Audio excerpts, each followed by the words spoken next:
자, 오늘 70페이지 요한복음 6장 말씀 해보도록 하겠습니다. 1절부터 13절. 주님을 계수에 넣으면 오병이어의 기적이 일어난다.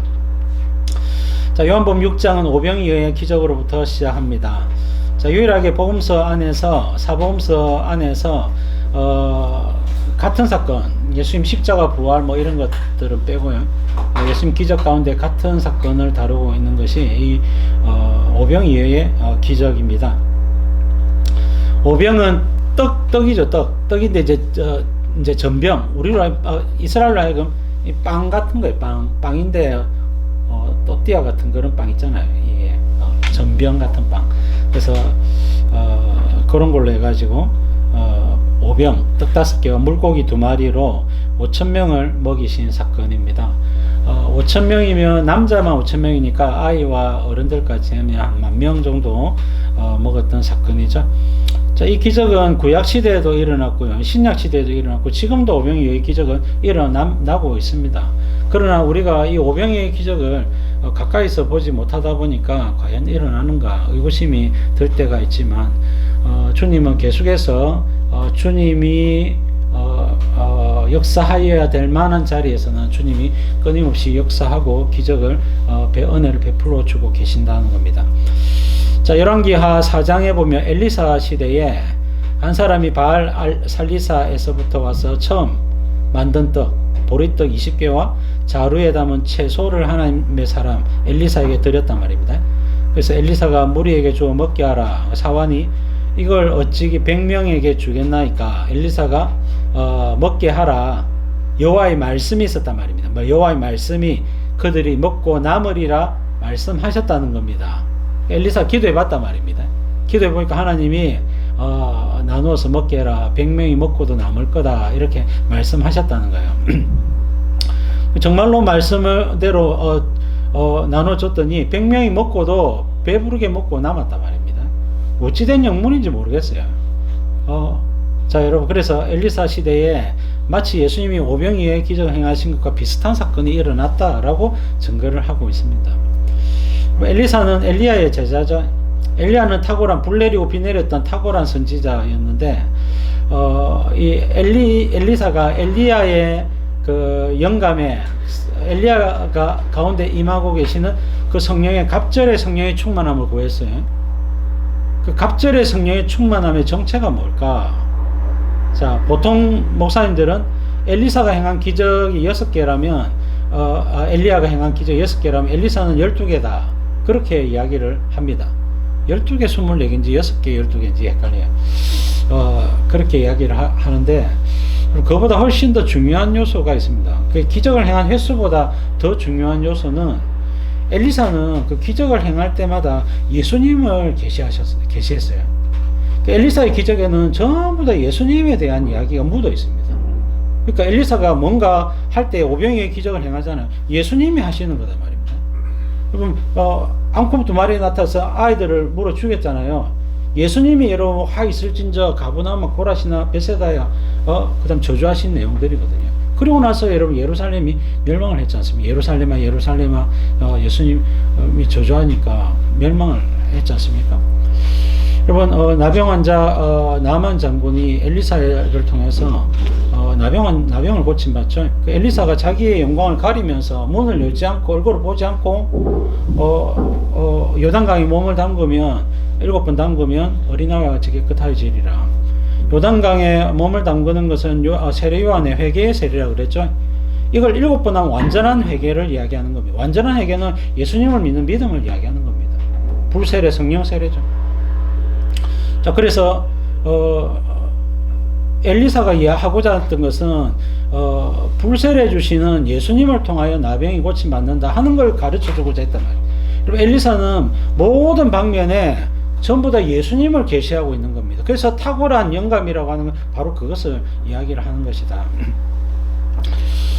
자, 그래서 여러분, 오병이어의 기적이 엘리사 시대에도 있었고 구약 시대에도 이미 비슷한 사건을 통해서 예수님 하실 일을 예언하고 있다.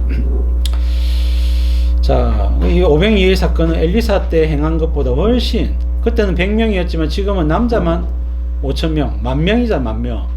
그 능력이 100배다 말입니다. 엘리사가 행한 능력의 100배의 능력을 예수님이 행하고 있는 겁니다. 탁월하신 강력한 예수님이 능력을 행하고 있는 거예요.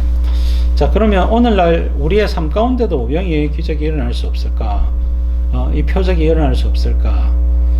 자, 그것이 우리의 중요한 관심사입니다. 내 삶 가운데도 주님의 기적이 일어났으면 좋겠다는 겁니다. 자, 바라지만 안 일어나잖아요. 안 일어났거든요.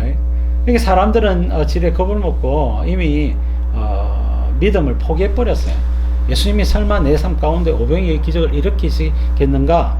그렇게 포기하는 경우가 많습니다만은 우리가 배부르니까 있을만하니까 오병이어의 기적이 안 일어나는 겁니다. 그리고 우리가 그것을 굳이 구할 필요가 없으니까 아니 뭐 통장에 돈 있고 쌀 있고 뭐 치킨 시켜 먹는 이 시대에 무슨 오병이어의 기적이 필요하냐?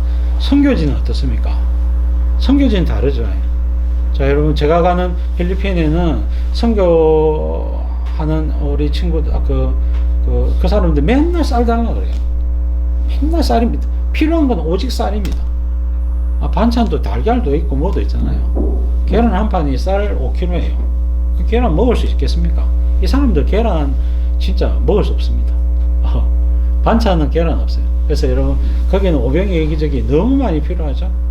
그래서 여러분, 이 필리핀 선교사님이 목사들 또 이 신앙생들 붙들고 하루 3시간씩 기도하자. 밤 기도하고 낮 기도하고 뭐 이래가지고 계속 새벽 기도, 교회들마다 전부 새벽 기도 시키고, 새벽 기도하는 교회 별로 없거든요. 필리핀 교회 새벽 기도 안 합니다. 근데 이 교회는 새벽 기도해요. 선교사님 그런 마인드와 영성을 가졌기 때문에 기도를 시키고, 기도해야 뭔가 인센티브가 뭔가 선교사님의 사랑이 좀 더 가지요. 그래서 훈련시키는 겁니다. 어쨌든 여러분, 오병이어의 기적이 절실한 곳이 있고, 가만히 살펴보면 우리의 삶 가운데도 주님의 오병이어의 기적이 필요해요. 필요하단 말입니다. 경제적인 부분에도 좀 필요하고, 자녀 양육하는 데도 필요하고, 내 인생의 비전이나 여러 가지 면에서 오병이어의 기적은 필요하고, 음식뿐만 아니라 여러 가지 삶의 기적 같은 일들이 필요하다는 겁니다. 그러면 이 기적이 어떻게 하면 일어나느냐, 그 원리를 설명하는 것이 오늘 본문의 내용이다. 그래서 여러분, 기적의 원리가 뭔지 항상 믿음의 요소죠. 기적의 원리, 그 믿음의 요소의 구체적인 내용들을 살펴보기를 원하는 것입니다. 자, 1절 말씀 살펴보겠습니다.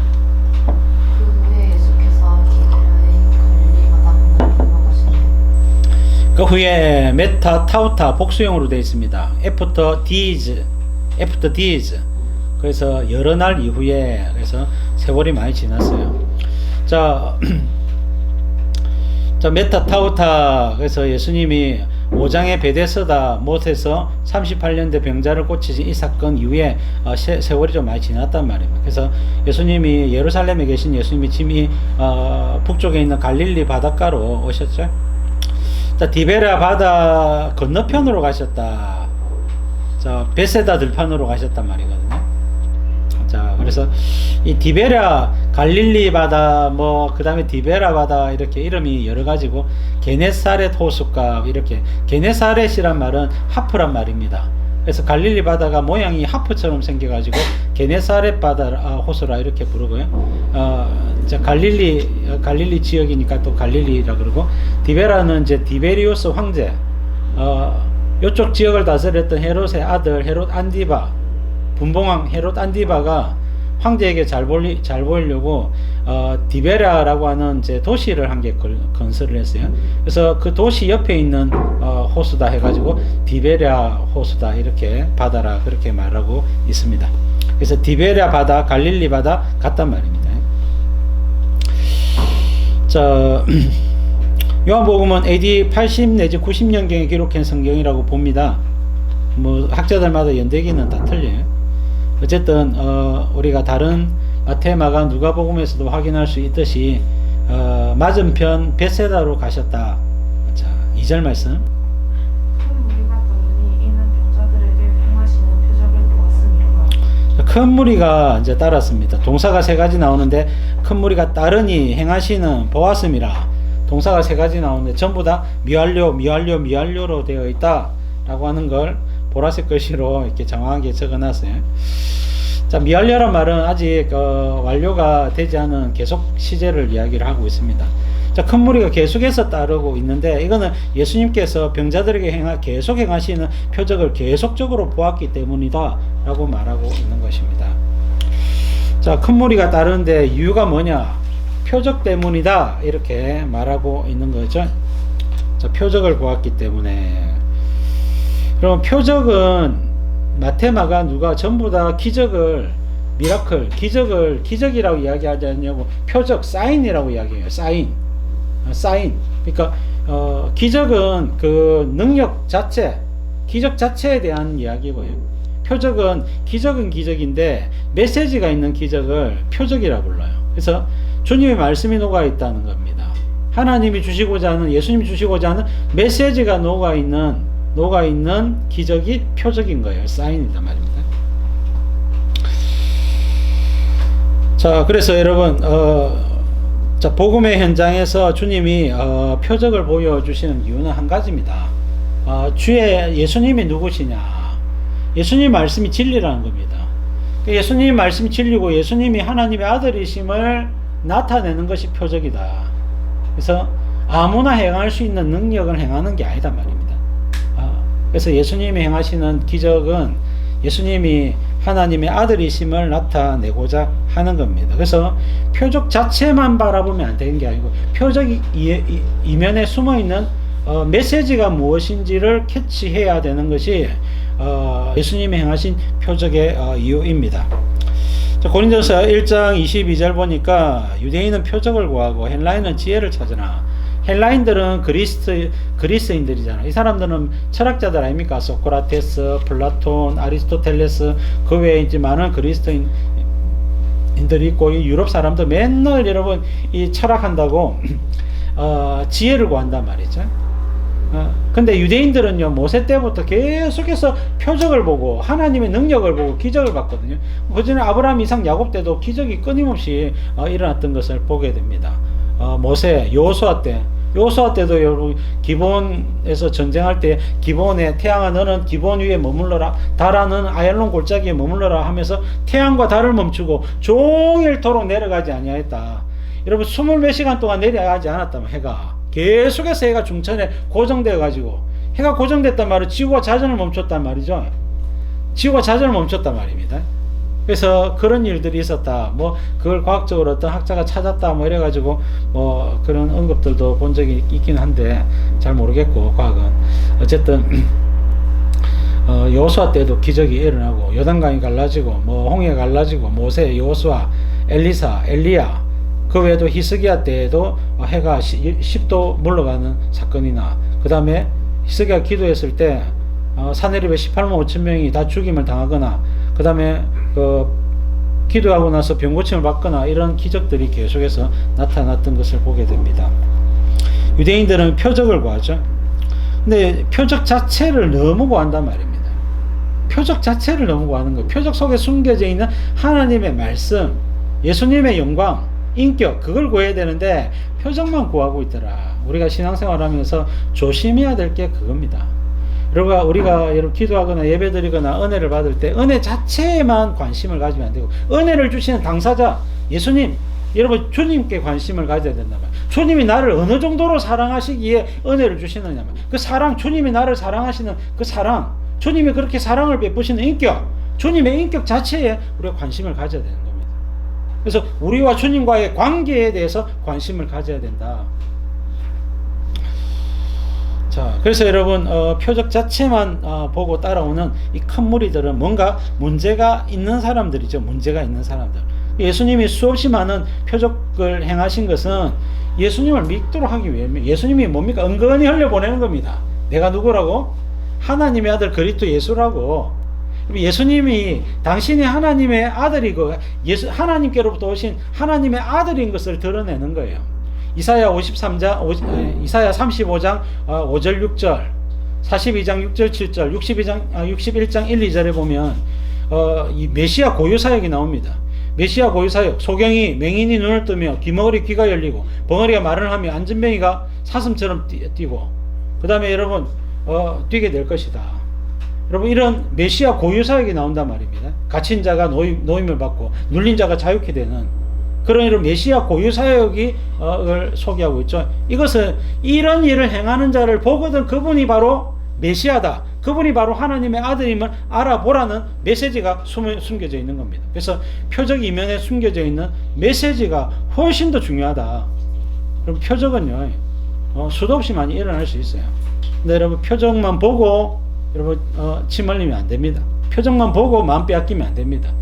여러분 표적을 나를 위해서 우리 공동체를 위해서 우리 가정을 위해서 표적을 행하시는 예수님이 과연 누구인지 예수님의 인격과 그분이 나를 어느 정도로 사랑하시는지 그 사랑에 집중해야 되는 것입니다. 자 3절 4절 말씀 보겠습니다. 예수께서 산에 오르사 제자들과 함께 거기 앉으시니 마침 유대인의 명절인 유월절이 가까운지라. 자 예수님 산에 오르셨죠. 앉으셨죠. 자 그때가 마침 유대인의 명절 6월절이 가까이 왔다. 자 여러분 공생의 예수님은 6월절을 4번 보낸 것으로 학자들은 평가를 합니다.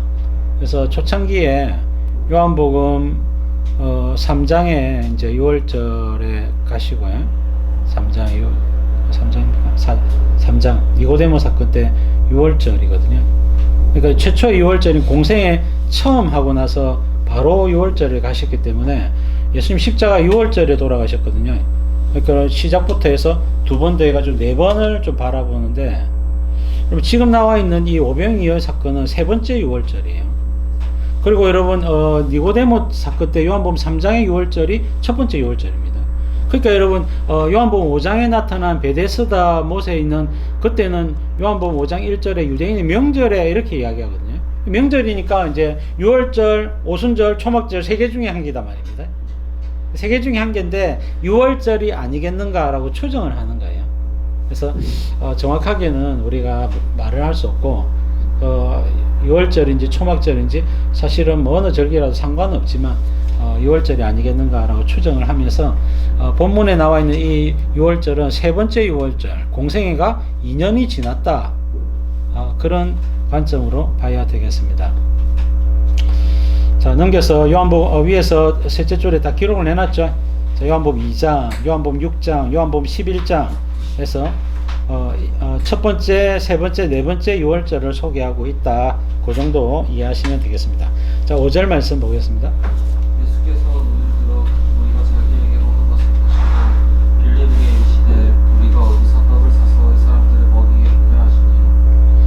자, 큰 무리가 오는 것을 보시고 빌립에게 물었습니다. 기적도 행하시고 말씀을 가르치시고 뭐 하니까 하루 종일 설교하는 거죠. 하루 종일 설교하는 거예요. 그래서 이제 저녁이 다 돼가니까 사람들을 이제 보내어서 먹게 해야 안 되겠습니까? 다른 성경에 보면 저물 때가 되었다라고 이야기하거든요. 근데 이제 그래서 설교를 너무 오래 하셨죠. 사역도 사람도 많으니까 뭐 한 300명 고치면요 금방 지나가겠죠. 예수님이 그냥 막 고치 받을 찌어다고 뭐 손 막 해서 안수하면 한 5,000명 안수하는데 1시간이면 족하겠지만은 그렇게 했다보다는 한 사람 한 사람 어루만지시고 죄를 나에게 전가하라 만지시고 말씀하시고 그렇게 하니까 생각보다 많은 사람 고쳤지만은 시간이 많이 지나갔다는 겁니다. 자 말씀으로 가르치시기도 많이 가르치셨기 때문에 제가 여기서 2시간 가르치는데 너무 길게 하지 마세요. 예수님보다 훨씬 짧습니다. 그리고 바울도 보니까 사도행전 20장에 바울이 예루살렘에 올라가기 전에 빌레도에서 가르치는데 거기서 이제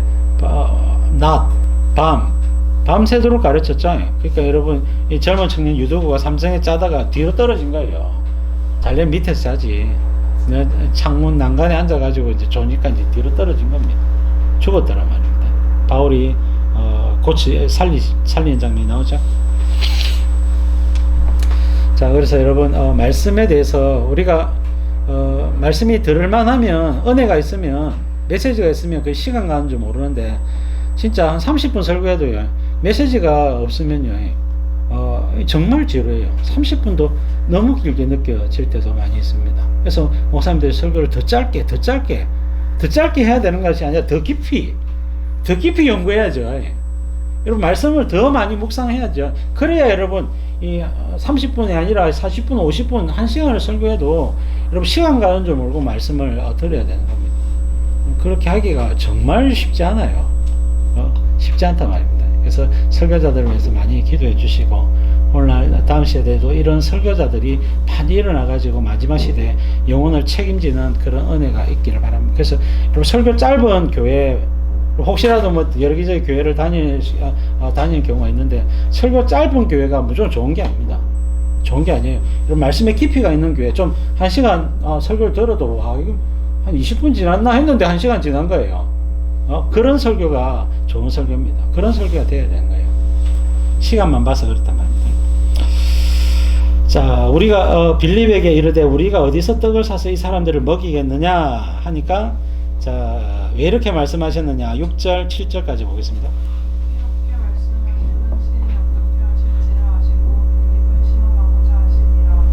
빌립이 대답하되 상상함으로 조금씩 받게 할지라도 200데나리온의 값을 하리이다. 자, 여러분, 어떻게 하실지를 아시고, 예수님은 몰라서 물어본 게 아니죠. 예수님 몰라서 의논하면서, 빌립아, 내가 뭐 지금 요즘 바빠가지고 이거 어떻게 해야 될지 모르겠다가 아니라 이미 어떻게 하실 줄 다 아시고 빌립을 시험했단 말입니다.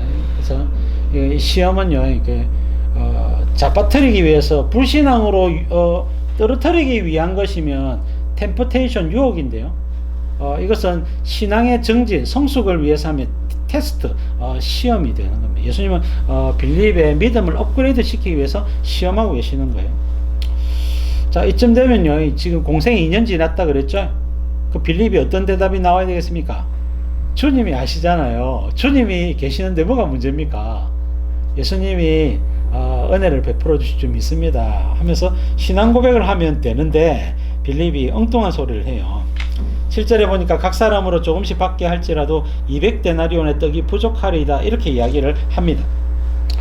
여러분, 빌립이 계산을 하고 있는 거예요. 계산을. 자, 10,000명에게 당시에 빵 한 조각, 그 다음에 초코파이 1개, 요구르트 1개, 초코파이 2개 뭐 가면 1인당 한 1,000원 하면 되나? 요즘 빵값 비싼데 싸게 들어온다 하더라도 700원 하고 물 한 병 하고 이렇게 해서 한 1,000원 하면 되겠나? 딱 머리가 돌아가는 거예요. 그래서 한 1,000만 원 들겠는데요, 이겁니다. 그래서 200데나리온 한 1,000만 원 들겠는데요.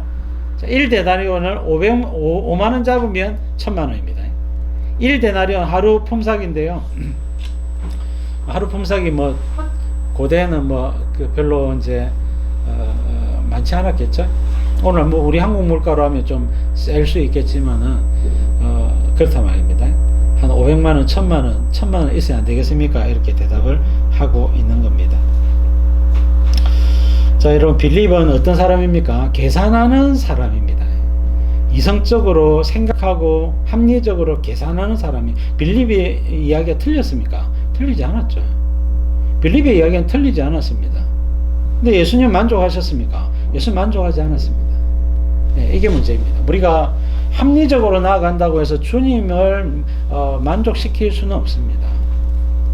이게 문제라는 겁니다. 그래서 옳다고 해서, 바르다, 맞다고 해서, 합리적이라고 해서, 이성적이라고 해서, 논리적이라고 해서 예수님이 은혜를 베풀어 주시는 건 아니에요. 자, 여러분, 신앙생활 하는 사람, 이성적으로 하려고 하는 사람 있습니다. 이성이 필요하지만 이성적으로만 하면요, 신앙이 아주 자라지 못해요. 그리고 오히려 불신앙으로 끝나는 경우도 많이 있습니다.